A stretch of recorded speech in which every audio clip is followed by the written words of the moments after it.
Recognizing the member. House Leader, third party. Thank you.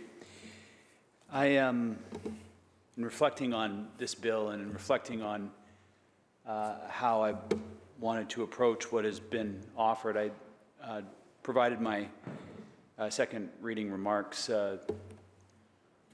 some day ago. I'm not sure which one it was now, but it was a while ago now. And I think it's important to first acknowledge that there is a step being taken, but it doesn't, in my opinion, go far enough. I have both a son and a daughter, and I was thinking about this over the spring break, that my partner and I have raised our kids to be equity between our two children. There isn't those traditional divides in our family that the boys go with the dad and the girls go with there isn't that. I see my children as equal in my eyes. They both have their own strengths. They both have their own weaknesses. They're individuals, but they're equal in my mind. But my children are going to have remarkably different experiences because one of them is identified as my son, and one of them is identified as my daughter. And that's just the world that they are going into. And as we navigate this pay transparency legislation,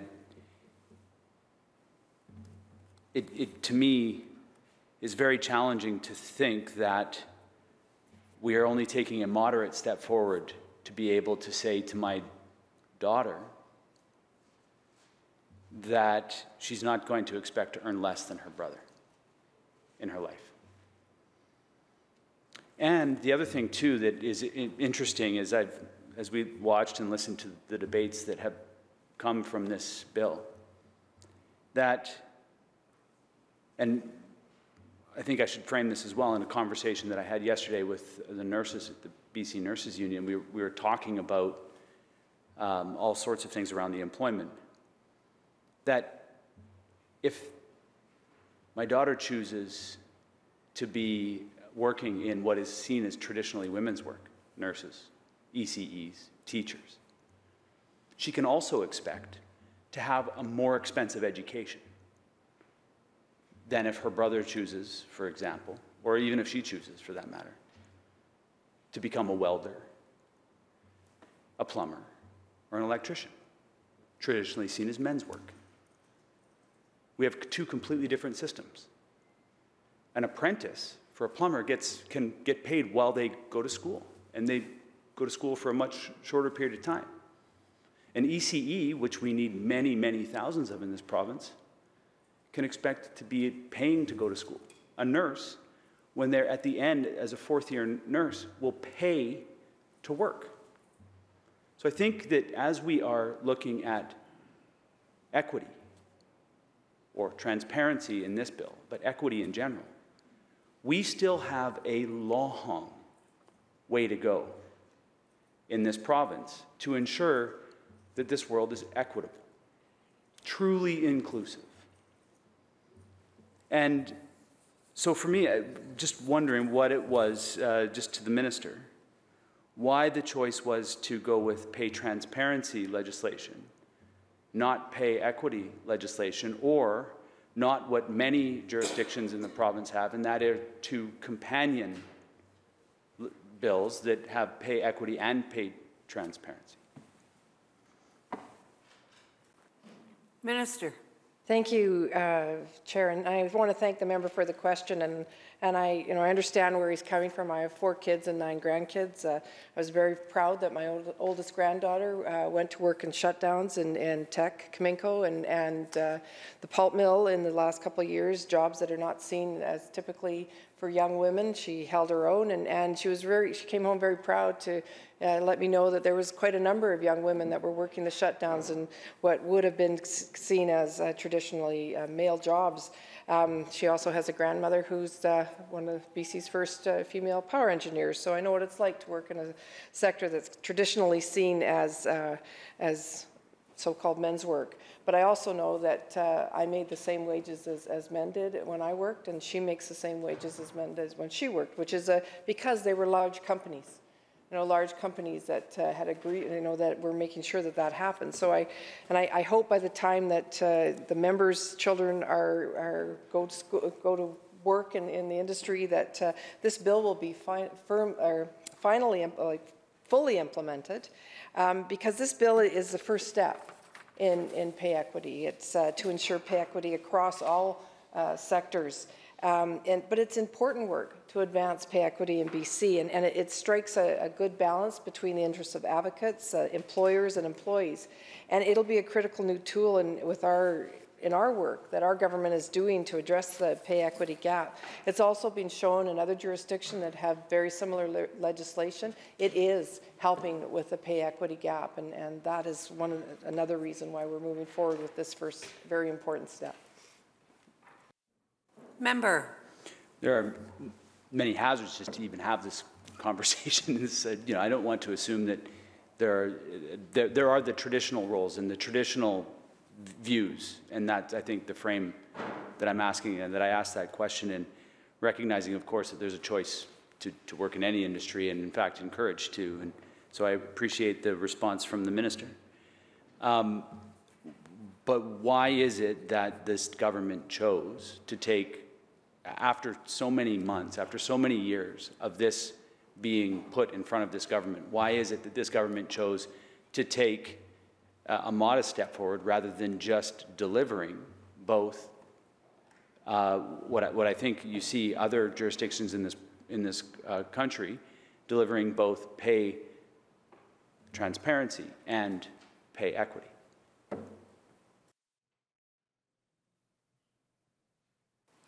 Minister. Thank you, Chair. And this is a first important step. So a key goal of this legislation is to shed light on the pay gap and to empower job seekers and employees in their job search and in the pay negotiation process. Enhancing the transparency of employer pay practices, it can expose wage discrimination, and this can empower employees to demand equal pay at the workplace and nudge employers to do more to ensure their pay practices are free of discrimination. So addressing the pay gap requires an all-of-government approach. We are already making progress in narrowing the pay gap through investments in training, education, and childcare, and through our increases to the minimum wage. I mean, 75% of the people that entered the workforce last year were women, and that was directly attributed to our childcare programs. Paid transparency legislation is going to be another critical tool that we can use to shine a light on that gap and decrease it. Member. Why not, along with pay transparency legislation, include pay equity legislation? Minister. Thank you, Chair. This is the first step. We're taking this all under consideration, working with employers, employees, as we transition to stage 4, and this is the first step.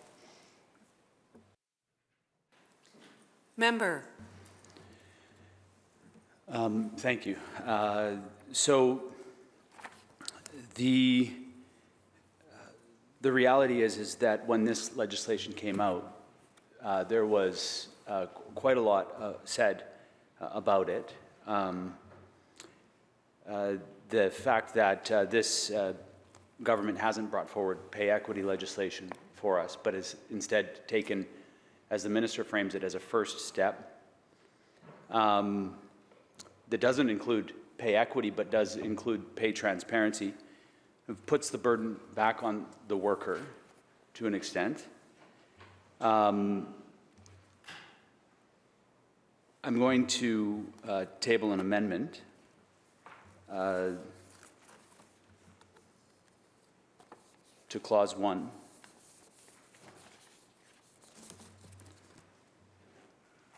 This amendment, just want to make sure that I get, thanks. This amendment adds pay equity to the list of the director's responsibilities. It expands the definition of pay and changes the time frame for reporting. Stakeholders have called for this change. An open letter from over 125 individuals and organizations stated that, quote, the legislation should require transparency of total annual compensation, including all bonuses and non-monetary benefits and perks. This information should be tied to job titles and descriptions of core duties. Understanding total compensation is necessary to ensure pay equity.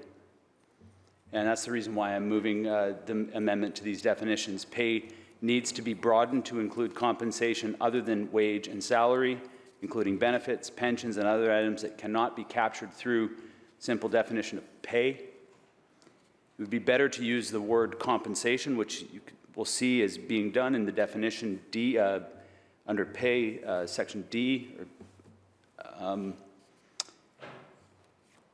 Compensation means all payments and benefits paid or provided to or for the benefit of a person who performs functions that entitle the person to be paid a fixed or ascertainable amount.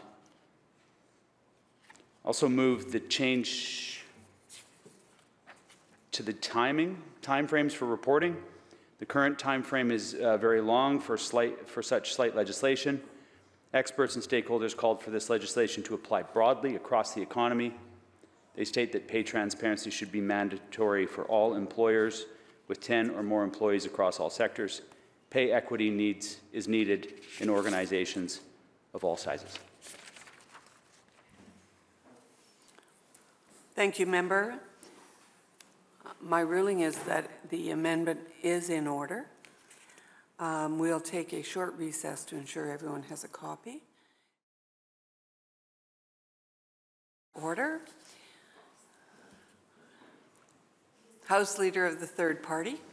Thank you, Madam Chair. First, I would want to just make sure that I use the correct language, that I am moving the amendment that has now been shared with the clerk and the clerk's table. And second, I seek leave to make an introduction.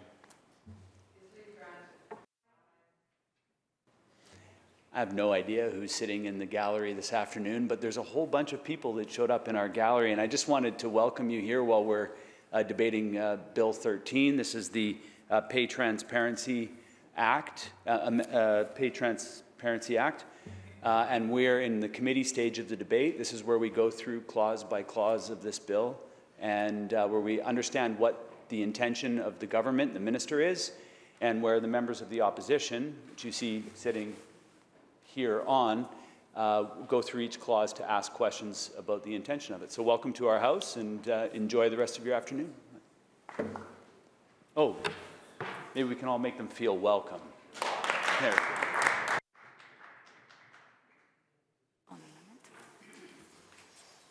On the amendment, recognizing the minister.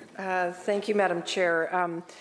Thank the member for the amendment, but we will not be supporting this amendment. It too quickly accelerates the implementation of the reporting, and it will place an undue burden on small businesses, especially, to adapt to this new model that is being proposed. And we've heard very clearly from small businesses that they need some time to carry forward with with what we are proposing, and we want to make sure that we support everyone so that it gets done in the right way. Recognizing the House Leader of the Third Party. Thank you, and I hear the minister's response. I do think it needs to be put on the record that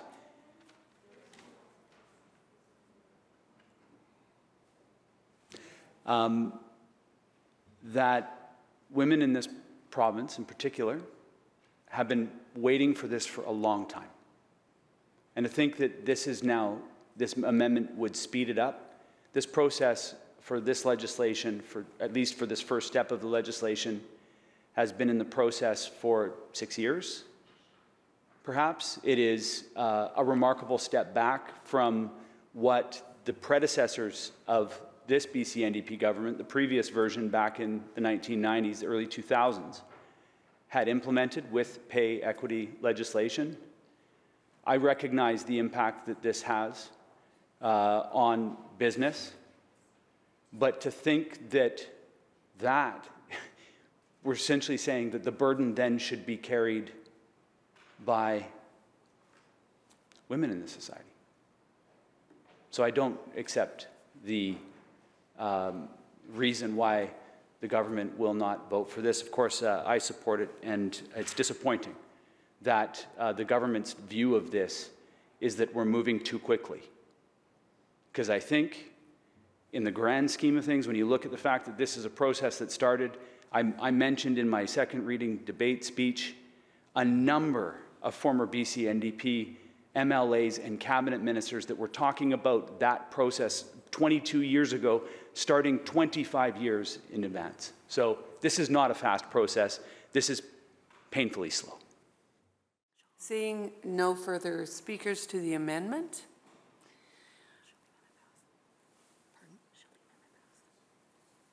the motion is approval of the amendment.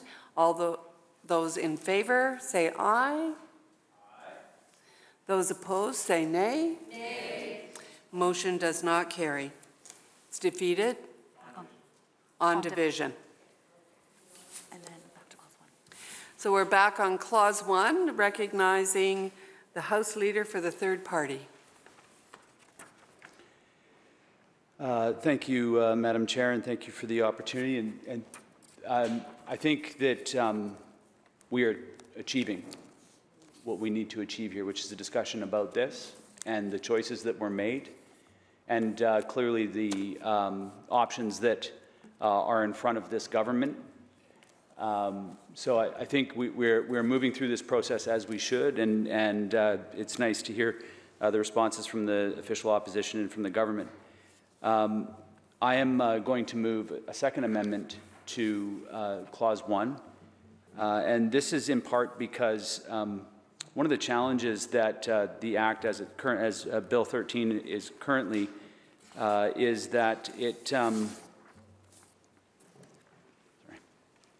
doesn't have a purpose of the Act, and so that's what the amendment that I've just shared with the table accomplishes.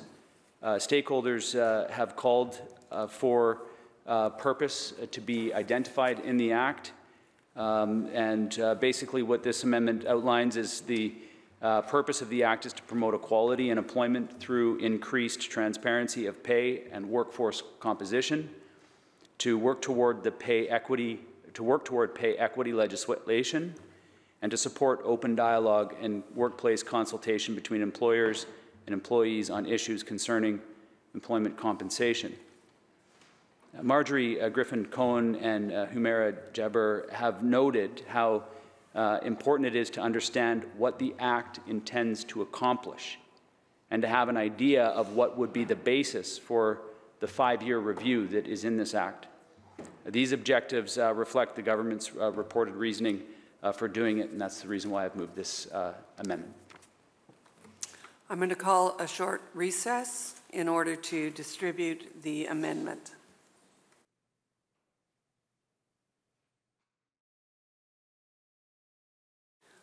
I'll call the committee back to order.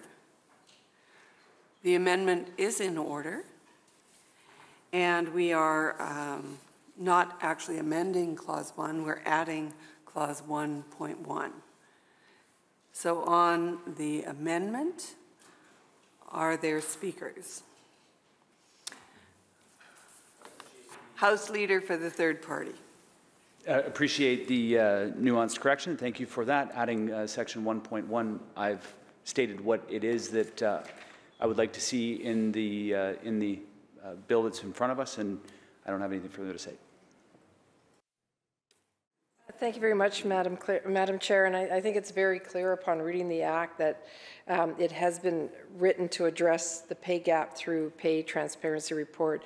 And as I said, this is an important first step. We need to ensure due diligence is in this legislation, which is so that we can ensure that we move forward in a good way, so that this is the ultimate goal, is to ensure pay transparency and work that through to the in the 4-year stage.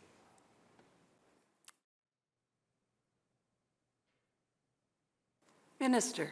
Thank you, Chair. So this legislation is about building a better system, and while reporting is mandatory under the legislation, we're taking a collaborative approach through public education and positive enforcement, where the director will remind employers of their obligation through this legislation. House Leader, third party. Thank you, Mr. Chair. Just a question through you to the Minister. Can the Minister give an example of a situation exempt from regulation? This clause opens with "unless exempted by regulation." What is considered in that?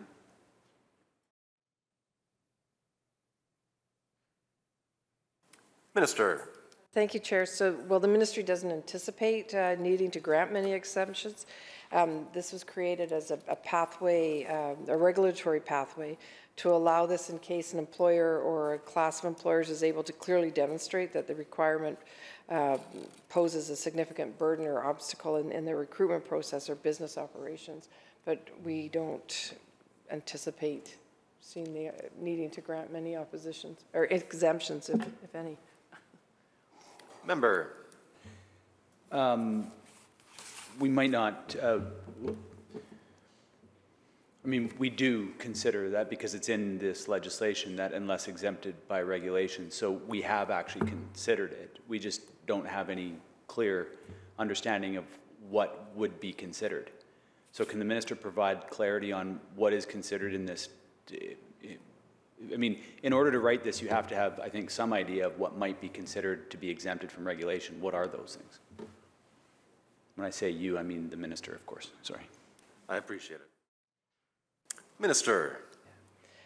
Thank you, Chair. So when this was written, the members' right exemptions would be introduced through legislation or regulation, but what we took into consideration that there could be possible hardship, that we needed to just keep that in mind, and that the regulations that would be developed to address that. Member. Thank you. Can the Minister outline what types of hardships might be considered and what the process is to consider those hardships kind of in an open and transparent way? This is pay transparency legislation. What's the transparency around that decision-making process? Minister. Thank you, Chair. And again, we will consider developing regulations as if a need presents itself. And we look forward to continued discussions with employers as we implement the legislation. Member. We got a situation here in 2023 where we're trying to ensure that people are not going to be paid based on their gender, their status, underpaid for work of equal value. And I mean, I've already raised the points the concerns that I have with respect to the fact that I don't believe that this legislation goes far enough. And now what we have is a rather vague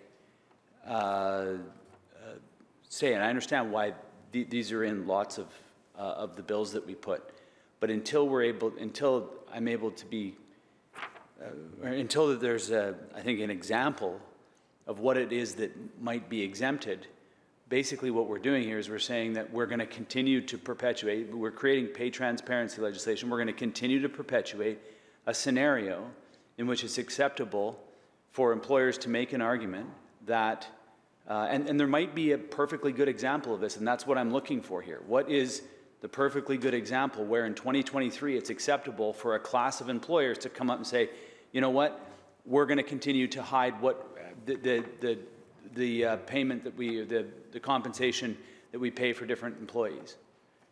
What I'm seeking from the Minister is an example.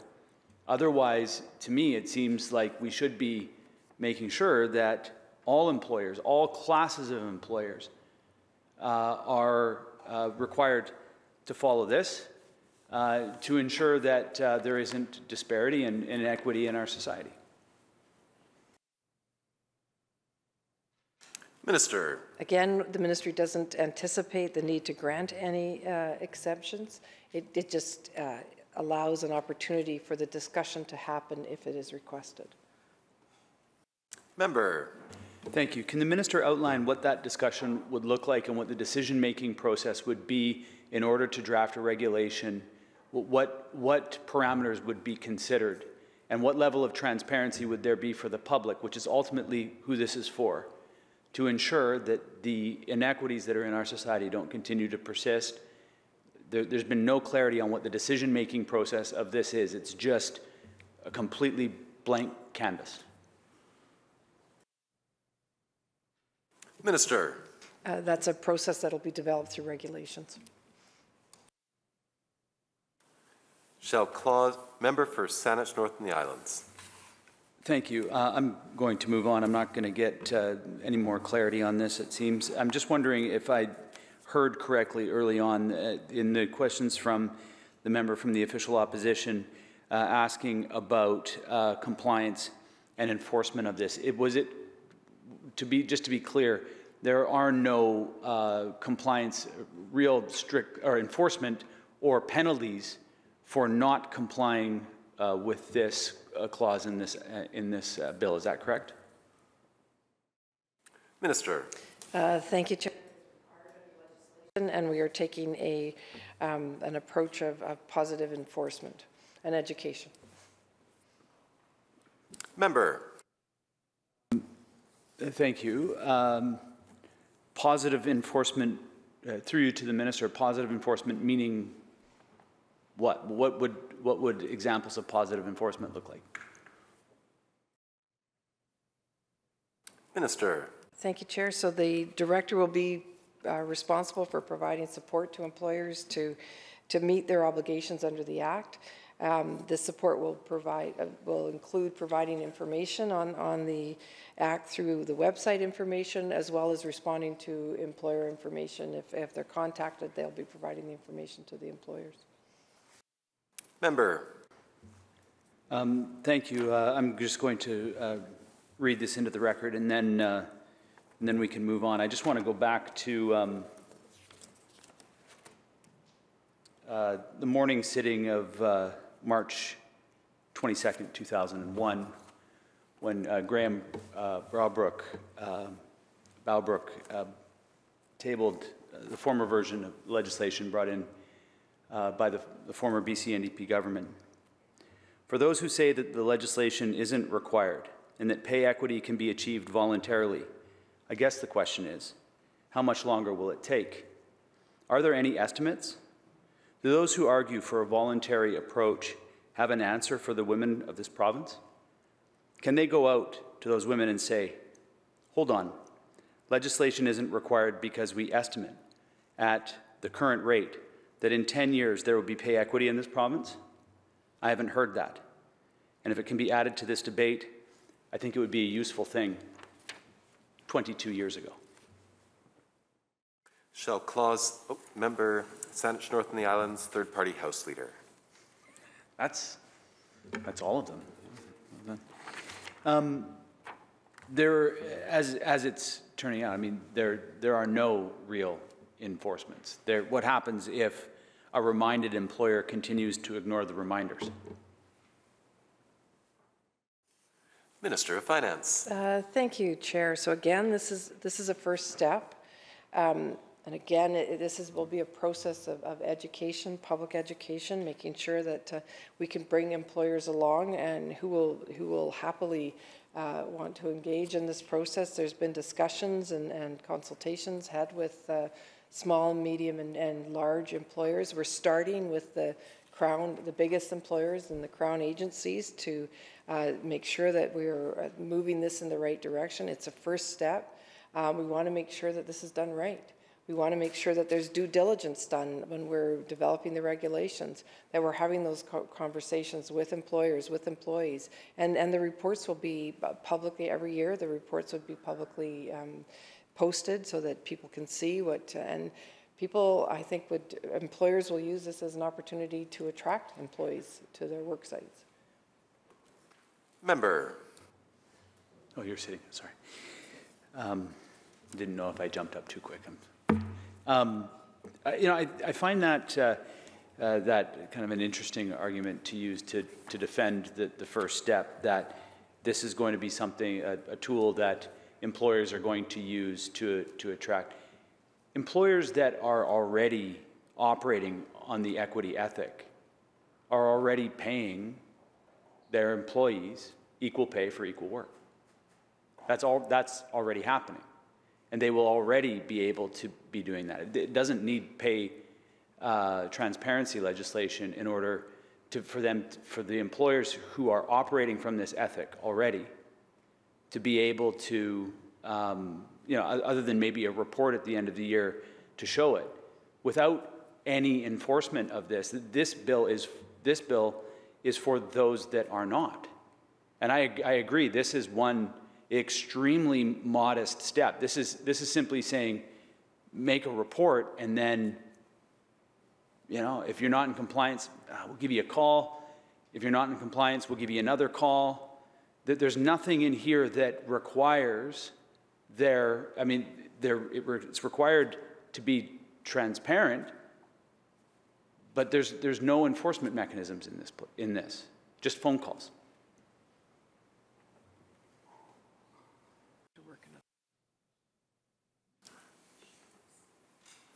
Minister. This is a first step. It has been proven to work in other jurisdictions, and there's reputational risks for employers that don't comply. House Leader, third party. Not that one. Thank you, Mr. Chair. Why wouldn't this be a good opportunity to use the unless exempted by regulation type clause and say that, and give the opportunity for some kind of a penalty be put in place through regulation if we see this being exploited? Minister of Finance. Thank you, Chair. So as I've been saying, this is the first step with this legislation, and we are going to continue to consult with employers and provide and have input from employees as the process, the 4 stages are rolled out with the various sized employers. Saanich North and the Islands. On clause 4, Mr. Speaker, I just want to ask a similar question that I've asked. If those who are not meeting the obligations under this Act fail to meet the obligations under this Act and continue to fail to meet the obligations under this Act, there's no penalty for them to do that, and that includes if an employer knowingly disadvantages an employee who speaks out and asks about pay, wages, and pay transparency reports. There are no mechanisms to enforce this legislation. Is that correct? Minister. Thank you, Chair. And again, this is a first step. The employees can make sure that their complaints are heard with the director of the wage transparency, and they will wage transparency director or the unit will reach out to employers and ensure that they are following their obligations under this legislation. Member. Thank you, Mr. Chair. And if the employers continue to not follow their obligations under this legislation, what recourse does that director have to seek compliance? Minister. Thank you, Chair. So there'll be an annual report by the director where they will publicly report their findings of any complaints that they have received, and there will be a formal review of the Act within 5 years to determine its effectiveness and if there's changes that need to be made. Shall Clause 4 pass? Aye. So ordered. Shall Clause 5? Saanich North and the Islands on Clause 5. Member did say that was the last question. Thank you, Mr. Speaker. I got it. Looking at Clause 5, I don't think it's going to be any surprise to the Minister that my feeling with respect to the reporting mechanism that's been put in place here in this legislation simply doesn't go far enough. And so with that, I'm going to propose an amendment to Clause 5 and add subsection 2. I believe it's subsection 2, If the pay transparency report of a reporting employer in a year demonstrates pay gaps for any group larger than the provincial average, the employer must A, prepare a plan for addressing and eliminating the identified pay gaps, and B, submit the plan to the minister on or before November 1st of that year. Mr. Chair, simply submitting a report will do little to change employer pay traditions. Therefore, it's important to require that the employer's actions change, something that I've been repeating, I think, with each section that I've spoken to. If an employer has pay gaps for any groups larger than exists as the provincial average, a plan for eliminating this gap will be submitted to the government under this amendment. Thank you. Thank you, member. We'll just take a quick look at the amendment to consider if it is in order, and then we will ensure it gets out to all members if it is indeed in order. Thank you, members. The chair agrees that this motion is in order, and we will ensure that it gets out to all members for their consideration. We're going to take a brief recess so that we can consider that amendment and get this to everybody so that they can discuss it. So this committee will be in recess until we can get it out to everyone. Thank you. All right, members, I'd like to call the committee back to order. And of course, we are now considering a proposed amendment moved by the member for Saanich North and the Islands. Are there any speakers to this proposed amendment aside from the mover? Seeing no further speakers, I guess we'll call the vote on the proposed amendment. Be amended by that Clause 5 be amended by renumbering the proposed Clause 5 as Clause 5(1) and by adding the following subsection 2. If the pay transparency report of a reporting employer in a year demonstrates pay gaps for any group larger than the provincial average, the employer must A, prepare a plan for addressing and eliminating the identified pay gaps, and B, submit the plan to the minister on or before November 1st of the year. All those in favor, please rise or indicate. Please indicate. Aye. Opposed? Nay. Motion is defeated. On division. Thank you, members. We are back to Clause 5, member for Saanich North and the Islands. I can imagine that the response that my amendment would have got was from the government would be something along the lines of it being incrementalism at its finest here, decades in the making, that this is just a modest step forward, an initial step forward from a place that frankly this provincial government was standing 2 decades ago. I just want to read something into the record here at this point from the Honourable Joan Smallwood, going back to April 10th of 2001. I'd like to speak briefly about the history of the journey women have undertaken both in this province and much further afield to get to this point in history. And I'd like to frame that on the comments from the member of Richmond, Stevenson, who says that this is a goofball idea. It's pretty clear that the dinosaurs way back in 1915 were raising the same kind of concerns, and I would be surprised if they were not using the same language.